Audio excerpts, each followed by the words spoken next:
বিষ্ণু ঈসা ইসলাম সুনানে আবু দাউদ এবং তিরমিজির হাদিসে বলেন, ইফতারাকাতিল ইয়াহুদু আলা 71 ফিরকা।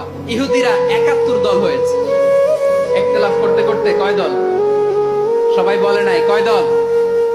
ওয়াফতারাকাতিন নাসারা আলা 72 ফিরকা। আর নাসারারা হয়েছে 72 দল। আওয়াজ করে বলুন তো কয় দল? ওয়াসাতাফতারিকু হাদিহিল উম্মাহ ফিরকা। আর বিশ্বনবী আফসোস করে বলেন, আমার উম্মত হবে 73 দল। ইহুদি 71 দল, নাসারা 72 দল, আর আমার উম্মত। বুঝে থাকলে আওয়াজ করে বলেন। বিশ্বনবী বলেছেন, আমার উম্মত ভাগ হবে কয় দলে? কুল্লুহা ফিন্নার, সব জাহান্নামে যাবে, ইল্লা ওয়াহিদা, একটা দল ছাড়া।